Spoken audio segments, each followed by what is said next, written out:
Hey everybody, welcome back to the channel.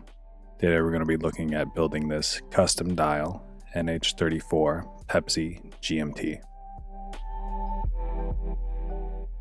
Starting off with the components, we have an oyster style bracelet with polished center links and a glide lock clasp, followed by a maxi style case equipped with a 24 click bi-directional bezel, the NH34 GMT movement. This is the red and blue Pepsi style bezel insert, our Mercedes style handset, our red accent GMT hand, and of course, the custom dial. So this watch is actually part of a much larger order. And how did that order come about?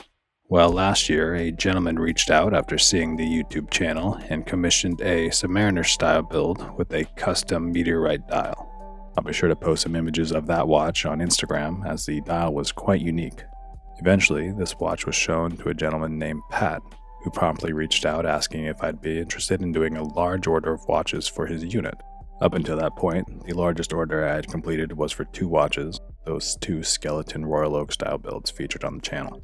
It was going to be quite the jump as Pat asked if I was going to be able to build 14 watches. Of course, I was very interested in this opportunity, and only became more so when he mentioned that he wanted them built in the style of the Pepsi GMT, my favorite watch. We discussed a few more details, and we were off to the races. Looking at the dial now, Pat and the unit had a very clear picture of what they wanted featured on the dial. They wanted a black dial which prominently featured his unit's logo above the center hole. As you can see, the unit's logo is an English bulldog biting down on 2 handkerchiefs. This was pretty cool to see, as my favorite breed of dog just so happens to be the English bulldog. Below the center hole, he wanted a few specific letters printed in red. Then just below that, he wanted a quote from Ernest Hemingway in white letters. Armed with the logo, style, and quotes, I quickly made a mock-up in a new design software, sent it off to Pat and the rest of the team, and with their approval, got working on printing out the dials. All in all, I feel the elements of the dial work well together, with the colors pairing perfectly with the Pepsi bezel we'll see later on.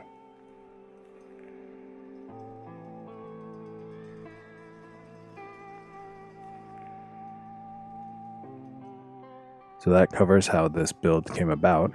Let's briefly discuss the process so far. This has been a standard GMT style build, so I've taken out the movement, placed the dial washer facing up, cut the dial feet off the back of the dial, and then I've just pressed the dial into place. Perhaps worth mentioning now, since I've talked about the dial so much already, this is a black enamel dial with polished stainless steel indices that are loomed with BGW9 Super Luminova. You just saw me using some Rodico to remove a little bit of debris from the dial. With the dial now nice and clean, I can move on to setting the first hand, the GMT hand. I always appreciate the care that is taken to protect these GMT hands when they're shipped, though getting the package open can be a little bit of a process sometimes. Now with the packaging about 80% open, I'm going to set the time on the movement to midnight just after the date flicks over. This ensures that all the hands are lined up properly, and right at midnight, the date flicks over to the new day. Or with these NH34s, right around midnight.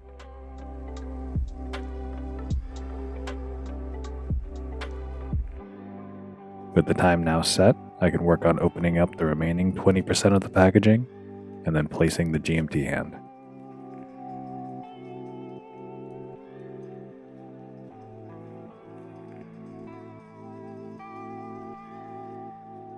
While the hand setting process plays in the background, I'd like to give a little bit more background information on Pat. I provided him with a few questions on a questionnaire, and his answers did not disappoint. He started by saying he was in the Marine Corps Reserves. He was a reservist and an infantry machine gunner with the 2nd Battalion, 23rd Marine Regiment, Echo Company. Though he served for 6 years, his unit was not activated until 2018, where he went on a year-long rotation on a deployment to Japan. Since his return, he has become a police officer and has served for over 4.5 years. Some hobbies of his include riding motorcycles, something I quite enjoy, Brazilian Jiu-Jitsu, something I used to enjoy, and skydiving, something I don't plan to enjoy. He also mentioned that he was never really into jewelry, but could appreciate a nice watch. When he was younger, he couldn't afford the ones he liked and would wear knockoffs, including a fake Rolex Datejust with a fluted bezel and Jubilee bracelet. He said the fake didn't even work, it just looked nice.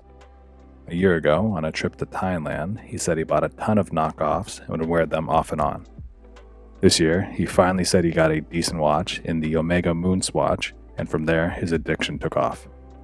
His collection now contains an '07 Rolex Explorer with a black dial, a brand new Cartier Santos blue dial, a limited edition Seiko 5 Bruce Lee Anniversary, a D1 Milano Sketch, which is a pretty sketchy watch to look at, an '07 Omega Speedmaster Moon to Mars, the Mission to the Moon Black Snoopy Edition Moon Swatch, and the Mission to Saturn Moon Swatch.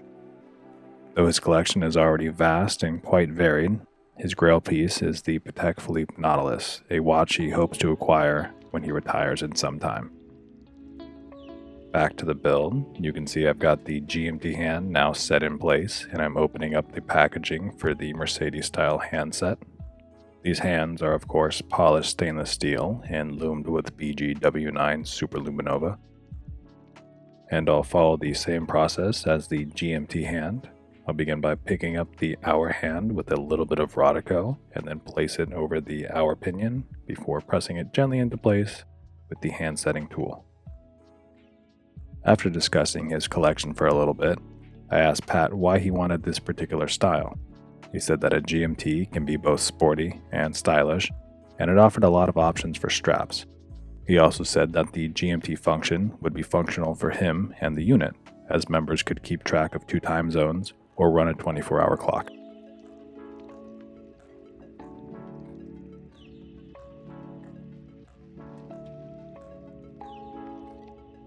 I'm sure some of you are curious what unit Pat is a part of. However, due to the sensitive nature of his work, he has asked for that to remain anonymous.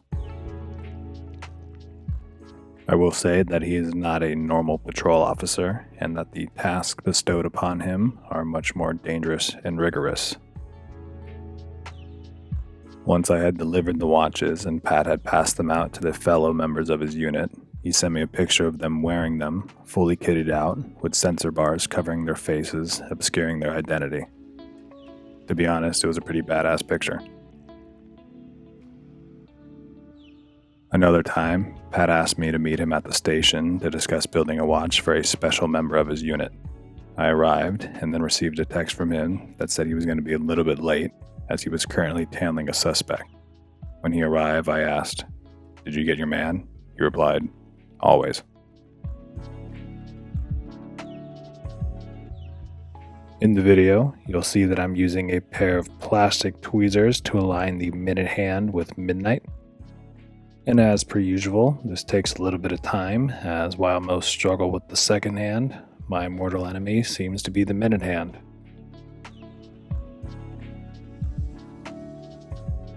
The delivery of these watches was pretty special as well. Typically, when I work with somebody, the finished watch is shipped out to them.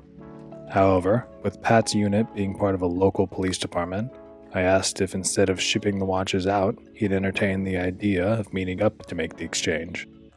I was slightly worried about shipping so many watches at once, and I thought it would be a great opportunity to meet Pat, learn a bit more about the task force, as well as thank him for the opportunity. He agreed, and we ended up meeting out front of police station one evening. Of course, by the time I got there, it was dark, so Pat had to inspect the watches in the light of the headlights, but he was very pleased with the results, and the rest of the unit were as well. Now that I've got the minute hand aligned and have pressed it into place, it's time to check for clearance. I'm going to do that by winding the hands all the way around the watch just to make sure that they don't run into each other. This also gives an opportunity to see when the date flicks over, and it looks like the date flicks over right around 3 minutes past midnight. Not too bad. With this being a GMT watch, it of course has 4 hands, and the last hand to get attached is the seconds hand.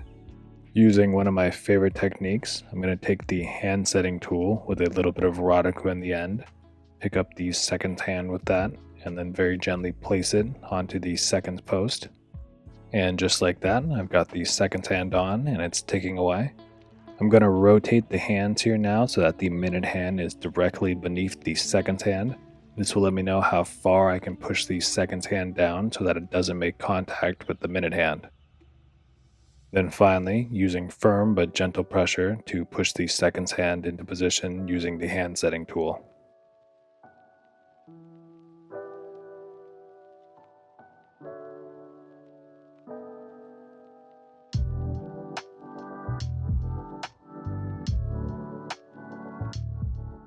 And here, using just a little bit of Veratico to pick up any debris that may have fallen onto the dial while setting the hands. And once that's all clean, I can look at moving on to the next step.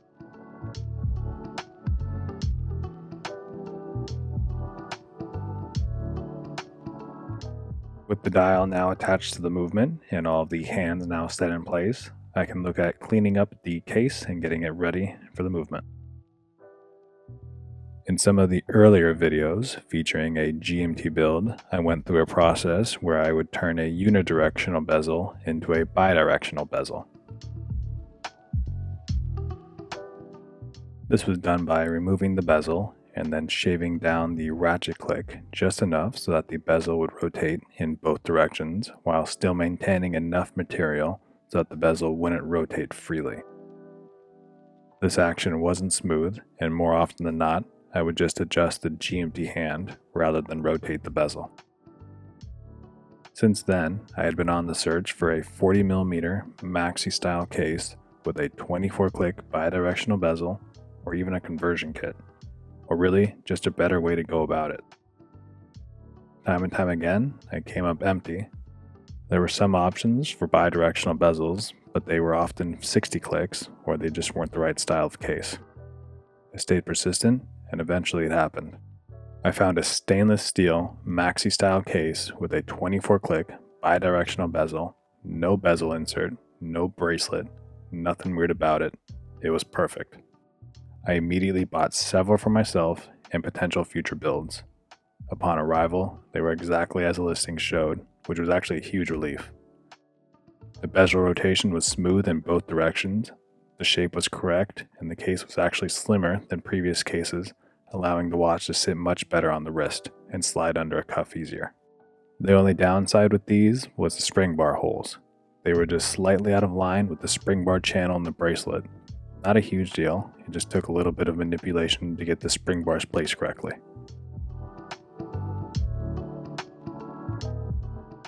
Now with the movement housed inside the case, I can move on to cutting down the crown stem. This operation starts by unscrewing and removing the crown from the case, then screwing the crown stem into the crown. This assembly is then placed back through the case and into the movement. The crown is then fully depressed, and the distance between the edge of the case and the back of the crown is measured. This particular operation is quite time-consuming when done for just one watch. However, with this order of 14, the operation took much longer. In the past, I've tried to pre-cut stems down to the correct size to be used with various cases. However, they always seem to be off by some measure. And of course, the worst thing you can do is cut a crown stem down too short. Due to this, I decided that cutting them down as each build was individually made was the best course of action. Here you'll see I've used these calipers to measure the distance between the case and the back of the crown. Then I've applied this measurement to the stem and using a black Sharpie put a little mark on the desired length.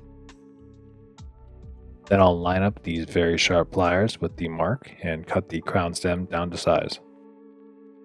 More often than not, this cut sends the end of the crown stem flying off into space.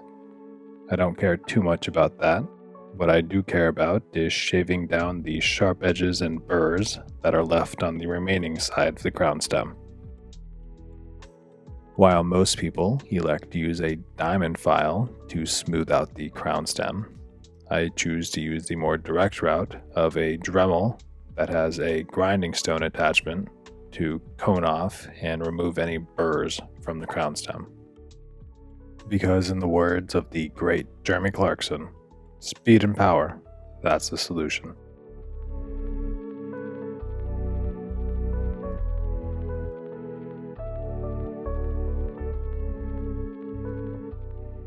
Now with the crown stem free of all burrs and coned off to make it easier to get the crown back on, it's important to keep that crown on, and to do that, I'm going to add a little bit of Loctite to the threads.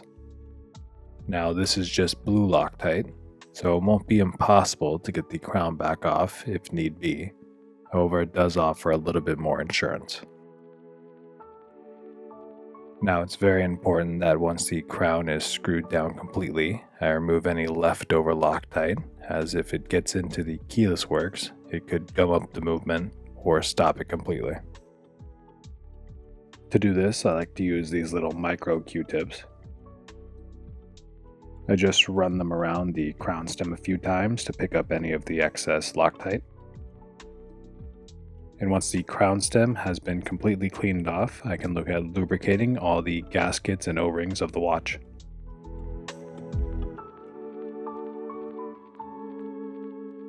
To begin this process, I'm going to take out this container, which contains a sponge that has been permeated with silicone grease.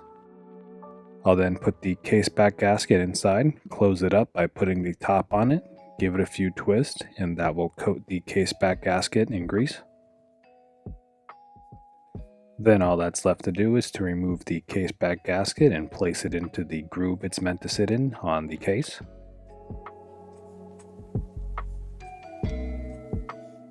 Then, using the tips of my fingers, I'll get down and dirty and make sure that the gasket is sitting in the groove properly.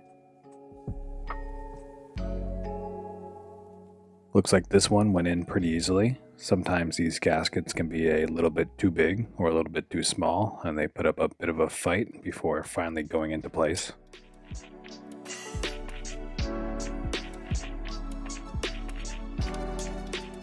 With that taken care of, I can look at getting the O-rings on the crown stem lubricated.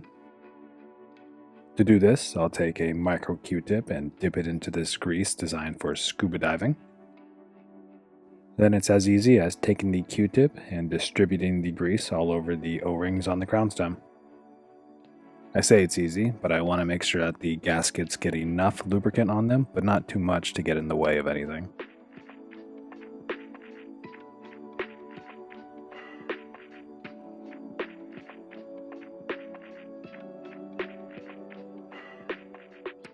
Then once everything is nice and properly lubricated, all that's left to do is take the crown stem assembly, push it through the case and into the movement, and then tighten down the crown onto the threads. And just as a quick aside, if your watch has a screw down crown, make sure that thing is always screwed down tightly to ensure the best water resistance possible. With that taken care of, we can move on to another special part of this build. Shortly after Pat gave me the green light to begin production, he asked if engravings were an option. For some time, I wanted to give the option to clients to engrave casebacks or other parts of the watch. I'd even talked about it with other individuals who had commissioned pieces, though the opportunity had not presented itself.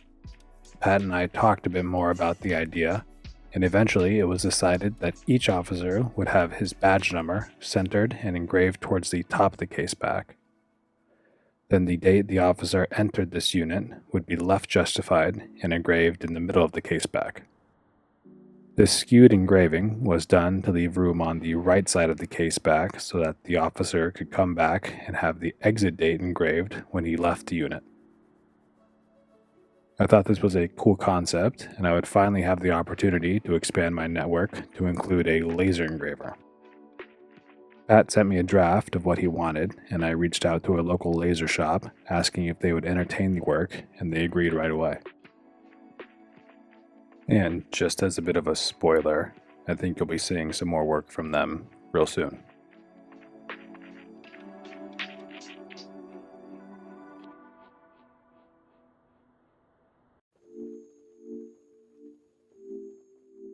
Moving on, the head of the watch is almost complete. Usually, you'll see me removing the strip of paper that covers up this adhesive ring inside the bezel. However, when I went to pull off the paper the first time around, it actually pulled off the adhesive in a rather awkward fashion. Rather than trying to stick the now mangled adhesive ring back into place, I decided to remove it and place a new one in there. I had a fair amount of spares, as the case usually ships with one installed, and the bezel insert ships with an extra. Now that I've placed the adhesive ring inside the bezel, I'm using a rather large screwdriver to press it down into place and ensure that it's making contact all the way around. And now comes the time to yet again remove the paper protector from the adhesive ring. Then all that's left to do is line up the blue and red ceramic bezel insert and press it into place. Without a doubt, my favorite colorway in the GMT line of watches. You'll see I'm kind of second guessing or double checking the alignment. Once these bezel inserts are in, they're pretty hard to get out, so it really is do or die. By the way, the footage didn't freeze right there. I really did just hold that still. Now that I'm confident that everything is lined up as it should be, I'm going to go ahead and press the bezel insert into place. Then I'm going to rotate the bezel in both directions to ensure that it's still working properly and it has a smooth action. And of course, this one does. I'm going to push in the crown here and get the watch taken away. Then I'm going to want to make sure I screw down the crown tightly to ensure that no water can get in this watch.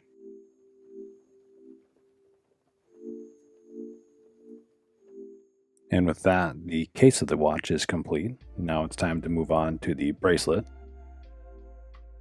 Starting off, I'm going to take the bracelet apart by unscrewing one of these screws that holds these links together and removing it with a pair of tweezers.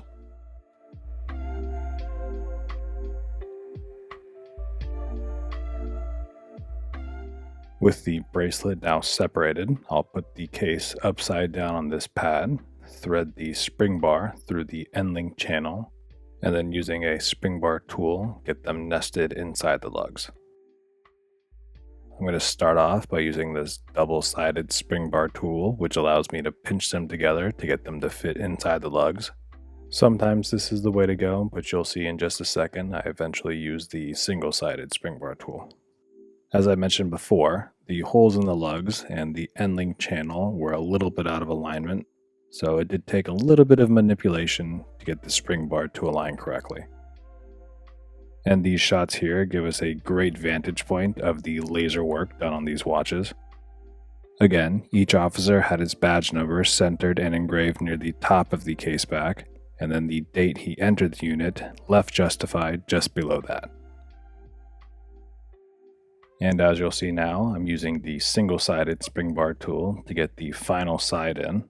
And with that, we are almost done. With a little shake to make sure that everything is right where it should be, all that's left to do is put the bracelet links back together and screw a screw in between them.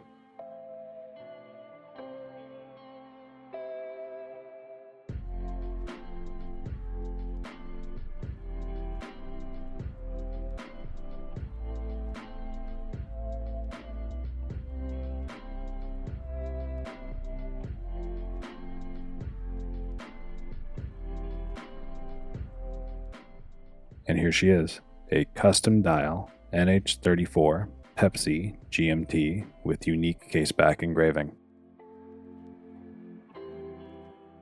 First of all, I want to give a big thank you to Pat and his unit for giving me this opportunity. It's always great to work on a watch with a custom dial, and now I have the opportunity to work on watches with custom casebacks. Everything about this build was enjoyable, from the whole planning process to the actual building, and then of course the delivery. So again, just thank you, and I hope you and the rest of the unit are enjoying the watches. And I also want to give a big thank you to all of you tuning in to these videos. We're getting real close to that 1,000 subscriber mark, and I'm hoping to hit that real soon. As always, if you or anybody you know may be interested in a custom watch, please reach out to me at goldenstatewatchshop@gmail.com or over at my Instagram at goldenstatewatchshop, and I'd be more than happy to discuss the build with you. Gonna go ahead and send this one out with some shots of the watch and some natural sunlight. Thanks for watching.